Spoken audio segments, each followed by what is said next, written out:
Shalom saudara-saudara, selamat pagi. Dimanapun saudara berada, di pagi yang cerah ini, kita mau datang, kita mau sembah Dia dengan segenap hati kita, dengan segenap kekuatan kita di waktu kita yang berharga ini. Mari kita siapkan hati kita.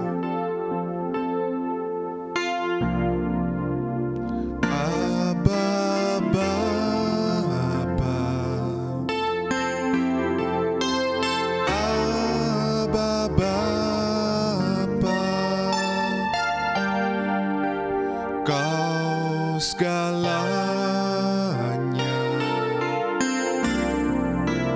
bagiku, ku naikkan syukur padamu dengan segenap hatiku. Abba Bapa, ku mengasihimu.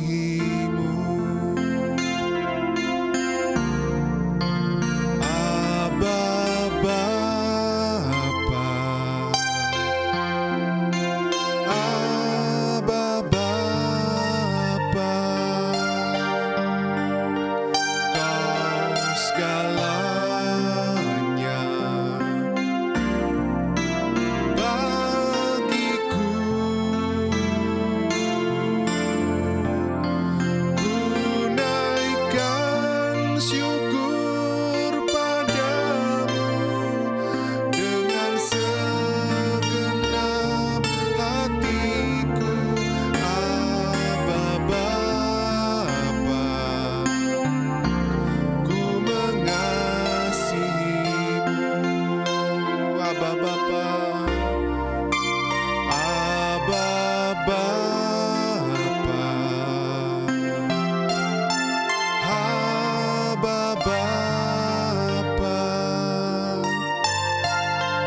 Kau segalanya bagiku, ku naikkan syukur padamu dengan segenap hatiku. Abba Bapa, ku mengasihimu. Lebih dari segalanya, ku ingin Kau Tuhan. Emas, perak, dan permata tiada artinya. Ku ingin lebih dekat, bersekutu denganmu. Jadikan ku hamba setia kepadamu.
pada pagi hari ini kami merasakan kasih-Mu ya Tuhan. Kami merasakan hadirat-Mu yang turun di tengah-tengah kami ya Tuhan. Hadirat-Mu itulah yang menguatkan kami Tuhan, membawa kami dalam jalan-jalan-Mu yang membawa kemenangan dalam setiap permasalahan, setiap tantangan dalam kehidupan kami ya Tuhan. Terus kuatkan kami Tuhan, mampukan kami Tuhan, oleh kuasa firman-Mu yang akan disampaikan oleh hamba-Mu pada pagi hari ini Tuhan. Pakai hamba-Mu ini yang menyampaikannya Tuhan, urapi dia di dalam nama Tuhan Yesus. Terima kasih Tuhan, hanya dalam nama Kau sudah berdoa dan bersyukur. Haleluya, amin. Shalom, selamat pagi Bapak Ibu Saudara yang terkasih dalam Tuhan Yesus. Mari kita membuka setiap hati kita untuk kita menerima akan taburan kebenaran firman Tuhan. Langsung saja pagi hari ini Bapak Ibu Saudara kita menerima akan kebenaran firman Tuhan dengan subtema pada pagi hari ini adalah menjaga hati kita. Ya, bagaimana kita dapat menjaga setiap hati kita Bapak Ibu Saudara? Kita mengerti bahwa menjaga hati itu bukan hanya sekedar menjaga perasaan daripada seseorang Bapak Ibu Saudara. Tetapi lebih daripada itu Bapak Ibu Saudara, menjaga hati ini terkait dengan menjaga kepercayaan ya. Di sini kita dapat mengartikan bagaimana kita dapat menjaga kepercayaan Tuhan atas setiap kehidupan kita. Mari sebelum kita mendasari kebenaran firman Tuhan, kita buka di dalam Amsal pasal yang keempat ayat yang ke-23. Jagalah hatimu dengan segala kewaspadaan, karena dari situlah terpancar kehidupan. Amin. Ya. Pagi hari ini satu ayat ini Bapak Ibu Saudara memberkati bahkan memberikan kekuatan bagi setiap kehidupan kita. Ya. Jadi kita tahu Bapak Ibu Saudara, kehidupan kita yang sesungguhnya itu benar-benar akan terasa hidup di hadapan Tuhan ketika kita mampu menjaga setiap hati kita. Ya. Memang hati kita tidak terlihat Bapak Ibu Saudara. Hati kita terletak di dalam daripada badan kita. Tapi perlu kita sadari Bapak Ibu Saudara, dari hal yang terkecil di dalam organ tubuh kita Bapak Ibu Saudara, itu dapat menimbulkan dampak yang luar biasa, baik itu dampak yang baik ataupun dampak yang tidak baik. Ya. Oleh sebab itu Bapak Ibu Saudara, pada pagi hari ini banyak hal-hal yang dapat ditimbulkan dari dalam hati kita, baik itu perkara-perkara yang dapat memuliakan hati Tuhan, tetapi dari hati kita juga kita dapat melakukan perkara-perkara yang tentunya menyakitkan akan hati Tuhan. Ya, karena kita tahu bahwa hati dan hidup kita ini tidaklah sempurna Bapak Ibu Saudara. Memang Tuhan menciptakan kita itu serupa dan segambar dengan Tuhan, tetapi ketika dosa itu ada dan masuk di dalam setiap kehidupan kita, maka hidup kita itu sudah tidak sempurna lagi Bapak Ibu Saudara. Ya, tapi hidup kita itu setiap hari itu perlu pertolongan daripada Tuhan. Bahkan hati kita pun Bapak Ibu Saudara itu perlu kita jaga di hadapan Tuhan, supaya hati dan hidup kita itu benar-benar terfokus dan berkenan kepada Tuhan. Karena kita tahu ketika hati kita itu benar dan hati kita berkenan kepada Tuhan, maka apapun yang Tuhan akan kerjakan di dalam setiap hidup kita, maka kita akan tahu Bapak Ibu Saudara, akan ada damai di dalam hati kita. Bahkan setiap apa yang kita kerjakan di hadapan Tuhan, itu semuanya akan terasa damai Bapak Ibu Saudara. Karena apa yang kita kerjakan itu seturut dengan kehendak daripada Tuhan. Nah, oleh sebab itu Bapak Ibu Saudara, bagaimana caranya pada pagi hari ini untuk kita menjaga agar kehidupan yang terus terpancar dalam hidup kita itu benar-benar akan dilihat oleh Tuhan Bapak Ibu Saudara. Karena tadi firman Tuhan katakan, jagalah hatimu dengan segala kewaspadaan, karena dari situlah akan terpancar kehidupan. Ya, seringkali kita merasa bahwa ketika kita melakukan kesalahan, melakukan dosa, kita percaya kita masih hidup Bapak Ibu Saudara, ya secara jasmani Bapak Ibu Saudara. Tetapi tidak kita sadari secara kerohanian kita itu lemah, kita itu mati Bapak Ibu Saudara di hadapan Tuhan. Ya, jadi bagaimana mungkin kita dapat berkomunikasi, bergaul karib dengan Tuhan ketika kerohanian kita mati, kerohanian kita kering di hadapan Tuhan. Nah, oleh sebab itu pada pagi hari ini, untuk kita menjaga hati kita supaya tetap berkenan dan terpancar di hadapan Tuhan, maka tidak ada cara lain Bapak Ibu Saudara untuk kita memerlukan akan pertolongan daripada Tuhan. Ada 3 hal yang dapat kita lakukan Bapak Ibu Saudara. Bagaimana caranya agar hati kita ini terus terpancar di hadapan Tuhan, sehingga kehidupan yang sesungguhnya, kehidupan yang berkenan kepada Tuhan itu benar-benar kita bisa lakukan dalam hidup kita. Poin yang pertama yang dapat kita kerjakan, bagaimana caranya agar kita dapat menjaga setiap hati kita di hadapan Tuhan. Yang pertama adalah dengan cara kita menjaga hati dan pikiran kita agar tetap selalu waspada akan kehidupan di dunia ini. Kita buka di dalam 1 Petrus pasal yang pertama, ayat yang ke-13. Sebab itu siapkanlah akal budimu, waspadalah dan letakkanlah pengharapanmu seluruhnya atas kasih karunia yang dianugerahkan kepadamu pada waktu penyataan Yesus Kristus. Ayat 14. Hiduplah sebagai anak-anak yang taat dan jangan turuti hawa nafsu yang menguasai kamu pada waktu kebodohanmu. Amin. Ya. Jadi poin pertama yang dapat kita kerjakan, bagaimana caranya agar kita dapat menjaga hati kita di hadapan Tuhan, yaitu dengan cara kita menyerahkan akan hati kita kepada Tuhan. Ya. Karena tadi firman Tuhan katakan, siapkanlah akal budimu dan letakkanlah pengharapanmu kepada Tuhan. Ya, jadi inilah yang dapat kita kerjakan Bapak Ibu Saudara. Karena kita mengakui kita adalah manusia yang lemah. Kita penuh dengan keberdosaan. Kita penuh dengan cacat dan celah Bapak Ibu Saudara. Jadi kita membutuhkan pribadi yang sempurna, yang dapat memberikan kita kekuatan, yang bisa memulihkan di dalam setiap kehidupan kita, yaitu pribadi Yesus Kristus bagi setiap kehidupan kita. Bahkan dikatakan di ayat 14, hiduplah sebagai anak-anak yang taat dan jangan turuti hawa nafsu yang menguasai kamu pada waktu kebodohanmu. Ya, di sini firman Tuhan katakan pada waktu kebodohanmu. Ya, kita dapat melihat berarti kehidupan kita yang lama sebelum kita mengenal akan Yesus Kristus, hidup kita itu ada di dalam dosa Bapak Ibu Saudara. Hidup kita ada di dalam kebodohan demi kebodohan.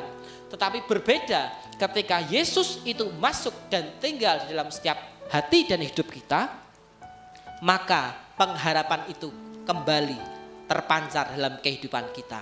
Yaitu dengan cara kita menjaga akan hati kita supaya tetap berkenan kepada Tuhan.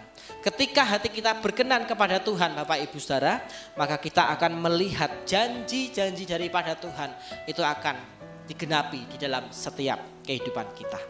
Lalu yang kedua Bapak Ibu Saudara, cara agar kita dapat menjaga akan setiap hati kita di hadapan Tuhan, yaitu dengan cara kita memastikan bahwa hati kita tetap lurus atau tetap berkenan di hadapan Tuhan. Yakobus pasal yang pertama ayat yang ke-8. Demikianlah firman Tuhan. Sebab orang yang mendua hati tidak akan tenang dalam hidupnya. Sekali lagi, sebab orang yang mendua hati tidak akan tenang dalam hidupnya. Amin. Ya. Jadi firman Tuhan pada pagi hari ini mengajarkan kepada setiap kehidupan kita bagaimana orang yang mendua hati. Ya, kita dapat melihat arti daripada orang yang mendua hati itu berarti tidak percaya kepada Tuhan 100%, ya. Jadi 50% percaya kepada dunia dan 50% percaya kepada Tuhan. Dan tidak mungkin bisa Bapak Ibu Saudara untuk kita percaya kepada Tuhan kalau kita masih percaya kepada dunia ini. Karena dunia ini Bapak Ibu Saudara sebentar akan lenyap, ya. Tetapi Tuhan itu akan kekal di dalam setiap kehidupan kita. Jadi apapun yang menjadi pergumulan kita, apapun yang menjadi kerinduan kita kepada Tuhan, ketika hati kita ditemui Tuhan benar dan berkenan kepada Tuhan, maka apapun yang kita kerjakan itu akan seturut dan sesuai dengan kehendak daripada Tuhan. Dan memang benar Bapak Ibu Saudara, ketika hati kita tidak fokus kepada Tuhan, maka hidup dalam hidup kita ini tidak akan merasa tenang Bapak Ibu Saudara. Ada kegelisahan, ada kekhawatiran, ada ketakutan. Bahkan ada rasa takut mengalami kegagalan. Dan pada akhirnya membawa kita jatuh ke dalam dosa. Berbeda Bapak Ibu Saudara, ketika kita memang benar-benar 100% yakin kepada Tuhan, maka hidup yang tenang, damai sejahtera daripada Tuhan itu akan benar terjadi di dalam setiap kehidupan kita.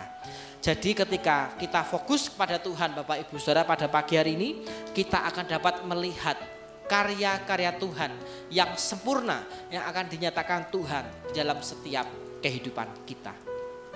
Lalu poin yang ketiga Bapak Ibu Saudara yang dapat kita lakukan adalah bagaimana caranya agar kita dapat menjaga hati kita supaya tetap berkenan di hadapan Tuhan.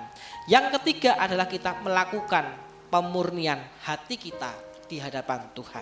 Yeremia pasal ke-17 ayat 9 dan ayat yang ke-10. Betapa liciknya hati, lebih licik daripada segala sesuatu. Hatinya sudah membatu, siapakah yang dapat mengetahuinya? Aku Tuhan yang menyelidiki hati, yang menguji batin, untuk memberikan balasan kepada setiap orang setimpal dengan tingkah langkahnya, setimpal dengan hasil perbuatannya. Amin. Luar biasa Bapak Ibu Saudara. Jadi firman Tuhan pagi hari ini menegur setiap kita. Bahkan Tuhan mengatakan betapa hati manusia itu sangat licik Bapak Ibu Saudara. Ya. Jadi tanpa kita sadari, hati kita Bapak Ibu Saudara masih penuh dengan dosa. Hati kita masih penuh dengan kelemahan. Hati kita masih penuh dengan kekurangan ya. Masih penuh dengan kefanaan Bapak Ibu Saudara. Tetapi firman Tuhan katakan Tuhan menyelidiki hati, yang menguji batin kita. Bahkan Tuhan itu memberikan balasan kepada orang setimpal dengan perbuatan dan tingkah langkahnya. Jadi firman Tuhan berkata bahwa apa yang kita tabur hari ini itu yang akan juga kita tuai dalam setiap kehidupan kita. Ketika kita menabur hal-hal yang baik, kita juga akan menuai akan hal-hal yang baik juga Bapak Ibu Saudara. Dan sebaliknya ketika kita menabur hal-hal yang tidak baik, maka kita juga akan menuai hal-hal yang tidak baik dalam setiap kehidupan kita. Oleh sebab itu Bapak Ibu Saudara, pagi hari ini mari kita membawa setiap hati dan hidup kita untuk benar-benar kita kembali kepada Tuhan. Sadari Bapak Ibu Saudara bahwa kita ini tidak mampu tanpa Tuhan dalam setiap kehidupan kita. Oleh sebab itu kita mau datang kepada Tuhan. Kita memperkatakan bahwa kita perlu Tuhan. Kita membutuhkan akan jamahan daripada Tuhan. Kita perlu tangan kuasa Tuhan untuk menopang setiap kehidupan dan hati kita. Sehingga hidup dan hati kita akan benar-benar berkenan di hadapan Tuhan. Sehingga ketika hidup kita berkenan kepada Tuhan, maka hidup kita itu akan sesuai dan seturut dengan kehendak daripada Tuhan. Amin. Mari bersama kita berdoa. Terima kasih Tuhan, kami mengucap syukur buat pagi hari ini. Kau ingatkan setiap kehidupan kami Bapa, untuk kami senantiasa menjaga setiap hidup dan hati kami di hadapan-Mu Tuhan. Karena kami mengerti Tuhan, bahwa hati kami penuh dengan kelemahan, hati kami penuh dengan dosa Tuhan. Tetapi biarlah pada pagi hari ini kami mau kembali kepada Engkau, untuk kami diisi dengan hati yang daripada Tuhan, sehingga hidup dan hati kami akan sesuai dan seturut dengan kehendak daripada Engkau. Terima kasih Tuhan, berkati setiap kami, berkati anak-anak-Mu yang sudah mengikuti doa pagi online pada hari ini. Biarlah apapun yang menjadi aktivitas pekerjaan kami dari pagi hingga malam nanti, semuanya kami mau menyerahkan ke dalam tangan kuasa-Mu. Biarlah penyertaan Tuhan sempurna, biarlah Tuhan menolong setiap kami dengan kuasa yang daripada Tuhan. Di dalam nama Tuhan Yesus kami sudah berdoa. Haleluya.